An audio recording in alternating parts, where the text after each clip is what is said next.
We've got a committee hearing today on House Resolution 473 by Representative Mike Duggan.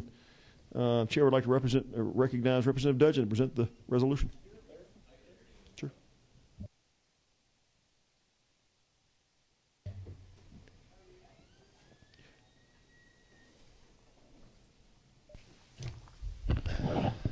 Thank you, Mr. Chairman. My pleasure to be here today to represent House Resolution 473. This is one of the infamous study committees that the legislature likes to do from time to time, and I think this subject is worthy of that procedure.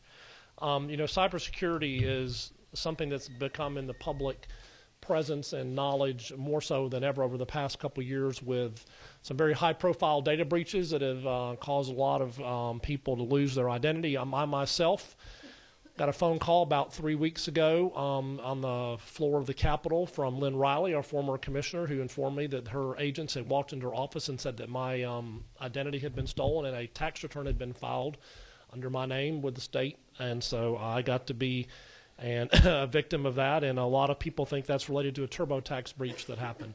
So it's an important issue. But what's important about Georgia is that Georgia is positioned to be a leader and already is leading in this industry, and we would like to look at ways that how we're succeeding and how we can do better and do a couple things. So I think a lot of people are aware that the Technology Association of Georgia has clusters of things where they talk about where Georgia leads, and cybersecurity is one of those, because there's over 100 companies in Georgia already working in that space.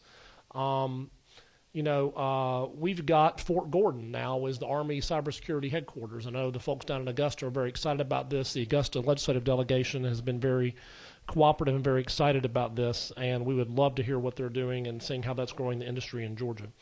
And thirdly, we as the legislature have a duty to look at our state government departments and how they're doing with things of that nature.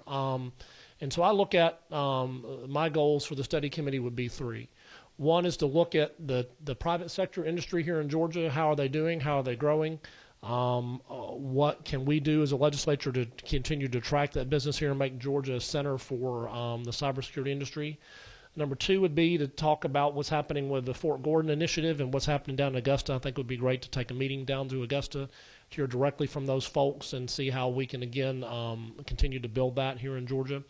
And the third thing would be to talk to our GTA and also some of the independent state departments about what they're doing for cybersecurity, what measures they're taking. Are they sufficiently funded? Do they have the right personnel involved? So we can make sure that our citizens are being protected appropriately from any cybersecurity attacks. The study committee is your typical one. I made it a joint committee between the House and the Senate, 4 members each. Though I do understand that Senator Beach introduced a resolution the other day with one of these over in the Senate, which is only senators and some other people. So I will have to meet with Senator Beach, and we will hopefully hammer out one thing. He's got something very similar over in the Senate. But, Mr. Chairman, it's not a complicated thing other than I just think this subject is great. I know the Whip's office, Matt Ramsey, has been working on this also quite a bit and is very supportive. At this point, I'd be glad to answer any questions. Any questions from committee members? I have a couple myself. Is there anybody in the public that's come to sign up that'd like to speak on House Resolution 473? I would like to say something. Okay. Do you? And then we also too have Southern Institute of Innovation. Okay. If you can just, I'll recognize you over there at the podium, if you would. And Representative Duggan, just stand by for me. Okay, thank you, Chairman, members of the committee. I'm Heather Miner with TAG. You may know TAG. We're about 26,000 members strong. We have 34 different societies and over 250 events a year. So we brought this to Mike Duggan to bring this forward because this is a cluster that we have. We have over 115 companies that are in the information security sector. By the year 2020, we're going to need, about 25% more talent. So we brought this before him because we wanted to look into the talent and also to the bringing more companies and bettering the companies that are here in Georgia in the cybersecurity area. And I brought Donna Phillips here. She's going to talk a little bit about what they're doing on the South Metro side at the Southern Innovation Institute. Thank you. Welcome to Science and Technology. Good afternoon, Chairman, members of the committee. Thank you very much for hearing us today. With the Southern Innovation Institute, one of our primary goals is to actually bring together in a non-threatening environment members of academia, private, and public sector entities. We realize that there is a dire need across the nation, but especially in with our borders of our own state, to protect the public at large, to be able to promote economic growth. And the only ways that those can actually be achieved is if there is a open sharing of information without further victimizing the victims at large. One of the things that we realize through our research organization is that there is a dire need to protect companies that protect the public. There should no longer be any instance where there is a company that has fell victim of a breach to feel that they will be further victimized or scrutinized by the public. There is a growing need across the nation for companies to work together with critical infrastructure, as well as for private and public initiatives to be able to share information together. That's one of the reasons why we are partnering together with TAG and other organizations, and we definitely hope that this resolution will further that along and be able to open doors for greater understanding and shared resources within the state as well as the nation. Thank you. Any questions from members of the committee? Hearing none, Representative Duggan, I do have a question for you I'd like to address.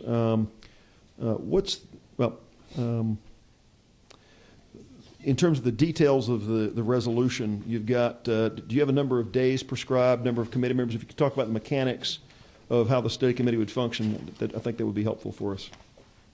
Yes, 5 days is on line 46. Okay. 4 House members, 4 senators? That's right. Okay. Do you have, what's your plan with Chairman Beach vis-a-vis his effort? Is it something, has he indicated an indication he'd like to join with you? Or? I need to talk to the senator. I have not talked to him yet. I just was informed that his resolution exists today, so I did not realize that he had an independent resolution. I think, to be honest with you, there was a little bit of confusion about who was going to own this resolution. Representative Hargan had it for a while in the House, and I had it, and the Whip's office had it. So I think there's just been a little bit of confusion, but since this is a joint resolution, which would get the study involved, I think it'd be awesome to go ahead and pass this and then get it over to the Senate, and then hopefully we can work. Their resolution is just a strictly Senate-only resolution. And I intend, after this meeting's over, to immediately contact Senator Beach and make sure that we coordinate. Sure, you betcha. Any questions for the author on that front? You've got, you're going to be abolished December 1 of 15.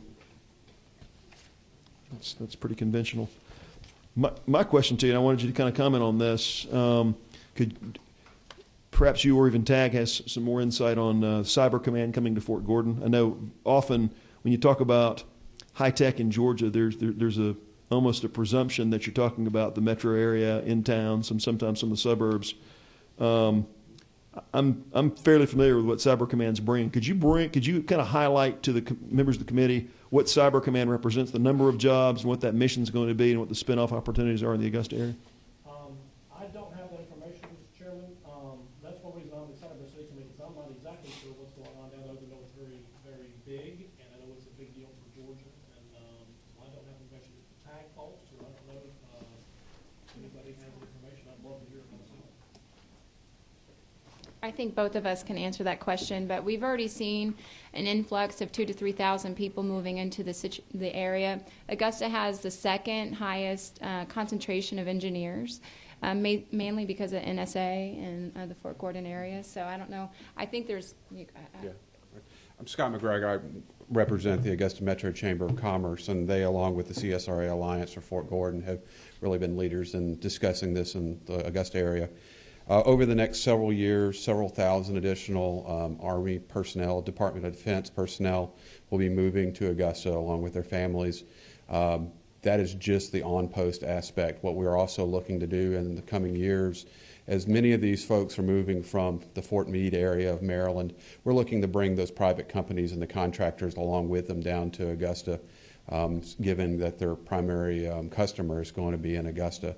So we're looking at things to make us competitive with Maryland and with other states for bringing those offices that will be supporting this mission, because we not only have cyber now, Fort Gordon's long been the home of the communications, the signal center for the Army, between cyber, signal, and the NSA facility, which is it's also already expanding and it's going to be much larger in coming years. We don't talk about that quite as much. So if we think of the signal school as being the traditional footprint for Fort Gordon, NSA represented and is representing how many jobs just on base, and how many would you is estimated for Cyber Command?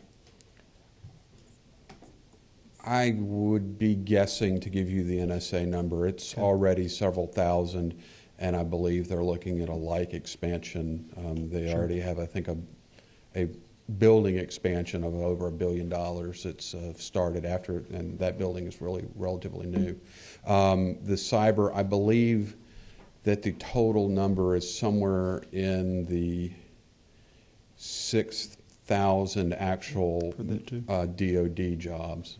And those jobs, pay-wise, the pay grades in the 75,000-ish range, these average? Right. Most of these will be DOD civilians, and it is a very well-paid position. In addition, you do have active duty. We will be staging the DOD cyber response teams will be out of Augusta now, and these groups of I think about 30 will be deployed worldwide from Augusta to deal with specific cyber threats as they come up. And I raise that, and I appreciate you sharing those details. I just wanted to share for members of the committee. I view this, Representative Dudgeon, as something akin, 1946, I believe, is when the first footprint of the Centers for Disease Control came to Atlanta. And I don't know that Atlanta was really on the map before 1946 from a bioscience perspective. But if you think about what a boon that's been, not just for the CDC and for jobs, but for Emory University and the whole bioscience sector in Georgia, I don't think it's an exaggeration to set our expectations in that same sort of that same scale for Cyber Command and NSA. So appreciate you bringing this bill. Any other questions from members of the committee? Anybody else in the audience want to be heard? Any technical? I was going to say, Margie Miller, Georgia Regents University, just all the things that you said are exactly right. There are a few other things that are potentially already in the works with pipeline programs for our K-12, as well as we hosted an extremely large cyber summit this past fall and hosted from, it was a multi-state thing and had in the hundreds of visitors. So just like you said, this is just a small piece of what's going to be rolled out. And there's a cyber committee also through the university system that our provost, Dr. Gretchen Kaufman, sits on. So any way we can plug into this study committee and help in Augusta with all those aspects, we're ready to help. Thank you. Representative Dudgeon, any tweaks you'd like to make to the resolution since you originally filed it, or No, are you happy with it as it is? I think it's good, Mr. Chairman. What is the will of the committee? I make a motion we do pass. I'm inundated with motions that do pass, and I heard a second in there somewhere. I'll take that as a signal of the intent of the committee. All those in favor of sending a do pass recommendation to the Rules Committee and passing House Resolution 473 out signify by saying aye. Aye. All opposed? Thank you. Appreciate you all being here today. We do have a subcommittee that's going to be kicking off in 10 minutes. You're welcome to stay non-civil judiciary. Oh, fun. But appreciate you all being here. The meeting stands adjourned.